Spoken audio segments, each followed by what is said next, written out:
আলহামদুলিল্লাহি রাব্বিল আলামিন ওয়াসসালাতু ওয়াসসালামু আলা রাসূলিহিল কারীম ওয়া আলা আলিহি ওয়া আসহাবিহি আজমাইন। আজকে আমার আলোচ্য বিষয় ঈদ সংশ্লিষ্ট রসুম রেওয়াজ ও শরঈ কর্মপন্থা। ঈদ আল্লাহ তাআলার পক্ষ থেকে মুমিন বান্দার জন্য এক বিশেষ নিয়ামত। এটা মুমিনের জন্য খুশির দিন। তবে এই খুশি কিভাবে পালন করতে হবে সে বিষয়ে আল্লাহ ও তার রাসূল সাল্লাল্লাহু আলাইহি ওয়াসাল্লামের পক্ষ থেকে রয়েছে সুস্পষ্ট নির্দেশনা। সেই নির্দেশনা অনুযায়ী ঈদকে উদযাপন করলে এই খুশি প্রকাশটা আল্লাহর নৈকট্য লাভের মাধ্যম হবে।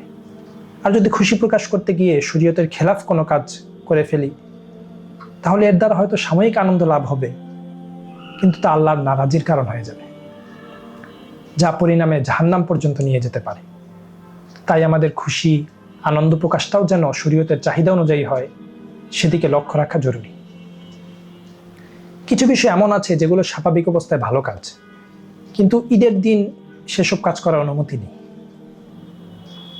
আবার এমন কিছু বিষয় আছে যেটাকে মানুষ কোনো গুনার কাজ মনে করে না, কিন্তু শরীয়ত সেসব কাজ করতে মুমিনদেরকে নিষেধ করেছে। ঈদের আনন্দ প্রকাশের সময় স্পষ্ট গুনার কাছ থেকে তো বিরত থাকতেই হবে, সঙ্গে এই ধরনের যাবতীয় কার্যকলাপ থেকে বিরত থাকাও কর্তব্য। এখন ঈদের দিন কি করা যাবে, কি করা যাবে না, এই ধরনের কিছু বিষয় নিয়ে আলোচনা করব। প্রথম বিষয় হলো, রোজা রাখা যাবে না। রোজা এমনিতে অনেক বড় একটা আমল, এর অনেক ফজিলত কোরআন হাদিসে বর্ণিত হয়েছে। আর রমজান মাসে তো রোজা রাখা ফরজ, কিন্তু রমজান শেষ হওয়ার পর ঈদের দিন মুমিনের জন্য রোজা রাখার অনুমতি নেই। এমনিভাবে ঈদুল আজহার দিনগুলোতেও রোজা রাখা নিষেধ। রমজানে ইচ্ছাকৃতভাবে কেউ রোজা না রাখলে তার কবিরা গুনাহ হবে। সেই রোজার কাজা কাফারা দেওয়া তার উপর আবশ্যক। কিন্তু বিপরীতে ঈদের দিন কেউ রোজা রাখলে এর দ্বারা সে কোনো সওয়াব তো পাবেই না, উল্টো তার আমলনামায় গুনাহ লেখা হবে। কারণ কোনো কাজে ইবাদত হওয়ার জন্য শর্ত হলো তা আল্লাহর নির্দেশনা ও রাসূলের তরিকা অনুযায়ী হওয়া। আল্লাহ রাসূল সাল্লাল্লাহু আলাইহি ওয়াসাল্লাম ঈদের দিনগুলোতে রোজা রাখতে নিষেধ করেছে।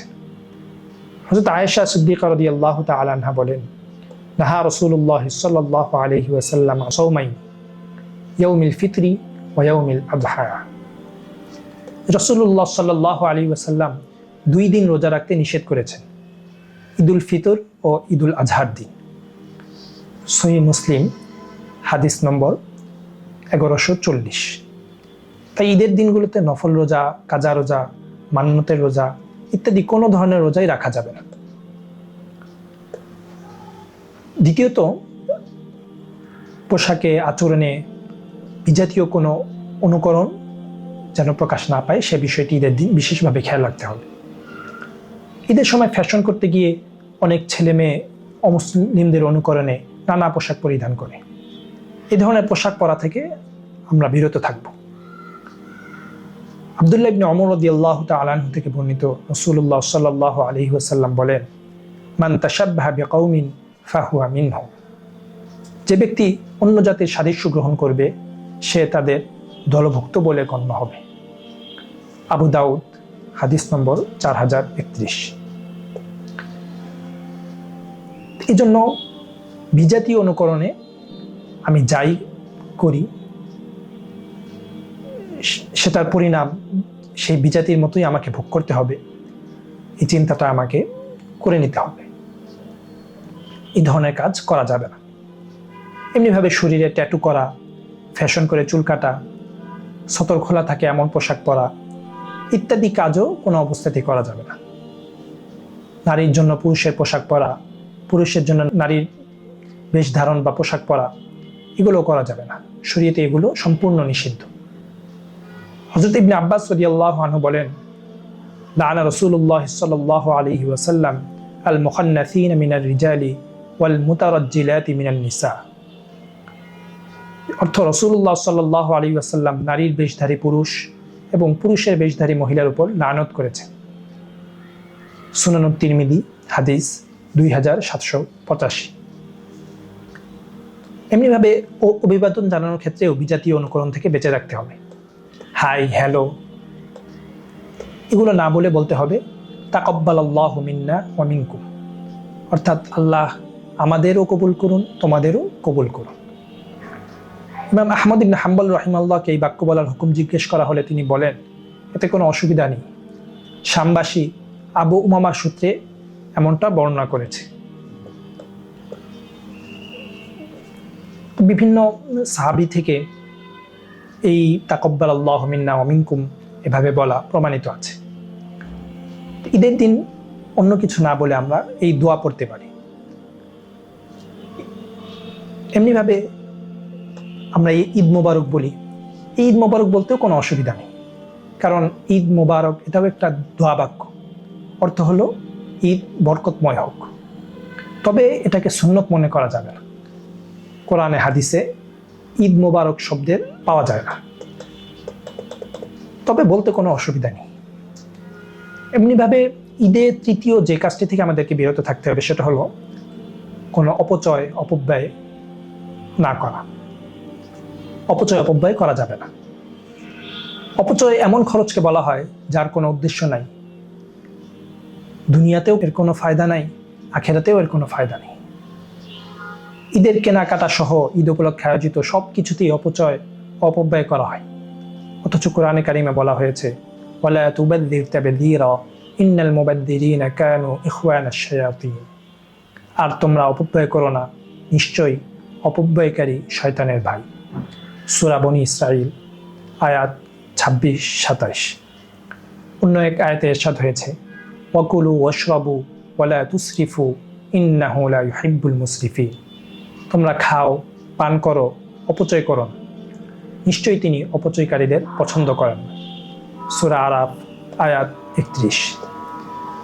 তাই খাবার, পোশাক সহ অন্য কোনো কিছুতেই যেন অপচয় এবং অপব্যয় না হয় সেদিকে খেয়াল রাখতে হবে। তবে হ্যাঁ, সামর্থ্য অনুযায়ী স্বাভাবিক পরিমাণ জায়েজ শখ পুরা করতে এবং নিজের জন্য, পরিবারের জন্য জায়েজ পোশাক, জুতা, খাবার এগুলো কিন্তু কোনো অসুবিধা নেই। তবে সেটা সামর্থ্য অনুযায়ী হতে হবে, সামর্থ্যের বাইরে যেন না হয়। আবার জায়েজ নাজায়েজের যে সীমা রাখা সেটা সামনে রেখেই করতে হবে। জায়েজের সীমা পার হয়ে নাজায়েজের সীমায় যেন চলে না যায় সেটা খেয়াল রাখতে হবে। চতুর্থত যে কাজটি থেকে ঈদের দিন, ঈদের রাতে বিরত থাকতে হবে সেটি হলো মদ খাওয়া এবং আতশবাজি করা। এগুলো থেকে বিরত থাকতে হবে। ঈদের আনন্দে মদ খাওয়া, জুয়া খেলা, আতশবাজি করা এগুলা করা যাবে না। এগুলা এমনিতেই তো গুনার কাজ। ঈদের সময় ঈদের আনন্দ করতে গিয়ে সেগুলো করলে যে গুনাহ হবে না এমন না, বরং সেটা আরো বড় গুনাহ হতে পারে।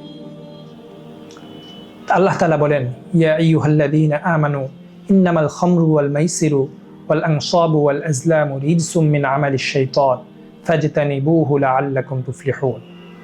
হে মুমিনরা, নিশ্চয়ই মদ, জুয়া, প্রতিমাবেদী ও ভাগ্য নির্ধারক তীরগুলো নাপাক শয়তানের কর্ম। সুতরাং তোমরা তা পরিহার করো যাতে তোমরা সফলকাম হও। সূরা মায়েদা আয়াত 90। পঞ্চমত, ঈদের দিন আমাদেরকে বিদআত মূলক কর্মকাণ্ড থেকেও বেঁচে থাকতে হবে।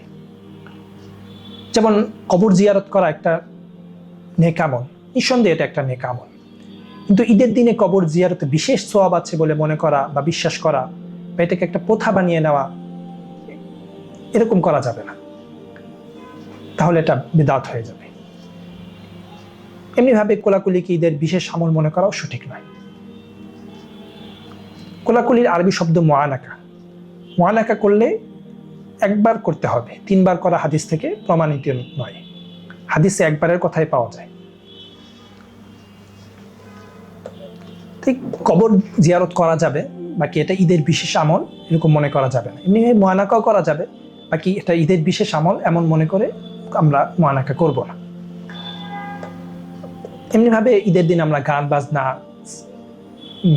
শোনা, সিনেমা দেখা, অশ্লীল কোনো ভিডিও দেখা ইত্যাদি থেকেও বিরত থাকব।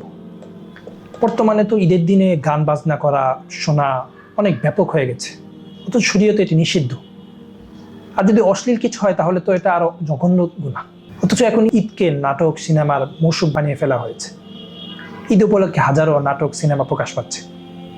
এগুলোকে যেন তারা কোনো গুনাহই মনে করছে না। আল্লাহ তাআলা বলেন, ইন্নাল্লাযীনা ইউহিব্বুনা আন তাশিআল ফাহিশাতু ফিল্লাযীনা আমানু লাহুম আযাবুন আলীম ফিদ দুনিয়া ওয়াল আখিরাহ আল্লাহু ইয়ালামু ওয়া আনতুম লা তা'লামুন।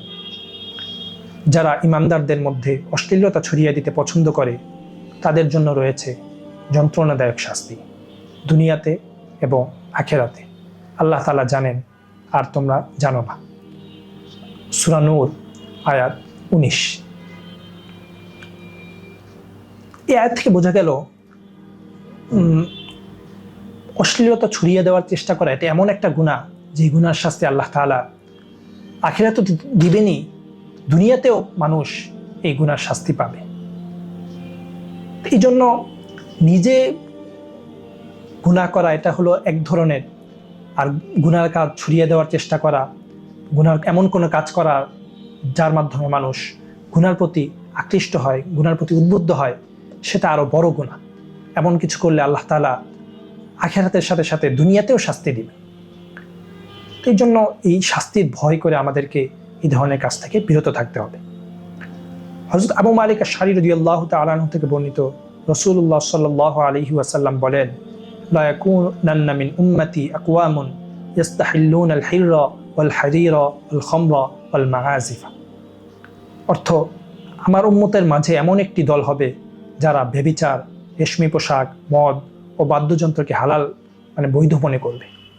বুখারী শরীফ হাদিস 5590। তো আল্লাহ রাসূল সাল্লাল্লাহু আলাইহি ওয়াসাল্লাম যে ভবিষ্যৎবাণী করে গেছেন সেটা তো বাস্তব হবেই। আমরাও এখন দেখতে পাচ্ছি যে মানুষ এটাকে, অনেকে তো এই সমস্ত কাজকে, অশ্লীল কাজকে, অশ্লীল ভিডিও বানানোকে, নাটক সিনেমাকে যেন বৈধ মনে করছে, এটা যে একটা গুনার কাজ, এটা তাদের জেহেনে আসছেই না। কিন্তু আমরা যারা মুমিন, আমরা যারা বিশ্বাস করি আল্লাহ তাআলা এক, আমরা যারা পরকালকে বিশ্বাস করি, আমরা যারা বিশ্বাস করি আমাদেরকে একদিন মরতে হবে, আমরা যারা বিশ্বাস করি যে আল্লাহর সামনে আমাদেরকে দণ্ডায়মান হতে হবে, তাদেরকে অবশ্যই এই ধরনের গুনার কাছ থেকে বিরত থাকতে হবে। ইহকালীন ও পরকালীন শাস্তি থেকে বাঁচতে হলে সারা বছরের মতো এই ঈদের দিনেও নাটক, সিনেমা, অশ্লীল ভিডিও বানানো, দেখা, গান গাওয়া, বাদ্যযন্ত্র বাজানো, নাচানাচি করা, পটকা ফুটানো, যে কোনো আতশবাজি থেকে সম্পূর্ণরূপে বিরত থাকতে হবে। আল্লাহ তাআলা আমাদের সবাইকে সত্যিকার মুমিনের মতো ঈদ পালনের তৌফিক দান করুন। আমিন। ওয়া আখিরু দাওয়ানা আনিল হামদুলিল্লাহি রাব্বিল আলামিন। আলহামদুলিল্লাহ, আল হিকমাতুন নাফিয়া ফাউন্ডেশনের উদ্যোগে আয়োজিত আজকের এই পর্ব এখানেই সমাপ্ত হলো। আল হিকমাতুন নাফিয়া ফাউন্ডেশনের ভীষণ মিশন হলো অত্যন্ত সহজ সাবলীলভাবে কোরআন, সুন্নাহ তথা ইসলামের বার্তাকে সর্বত্র ছড়িয়ে দেওয়া, হসপিটাল, ইউনিভার্সিটি তৈরির মাধ্যমে মানব সেবা করা, অসহায় ইয়েতিম মিসকিনদের পুনর্বাসনের ব্যবস্থা করা। আর আমাদের আলোচনাগুলো আপনারা www.alhikmafoundation.org-তে পেয়ে যাবেন। এমনিভাবে ফাউন্ডেশনের ইউটিউব চ্যানেল আল হিকমাতুন নাফিয়া ফাউন্ডেশনেও পেয়ে যাবেন। সকলের সুস্থতা কামনা করে ঈদ সংশ্লিষ্ট পর্ব, আজকের এই পর্ব এখানেই শেষ করছি। আসসালামু আলাইকুম ওয়া রাহমাতুল্লাহি ওয়া বারাকাতুহু।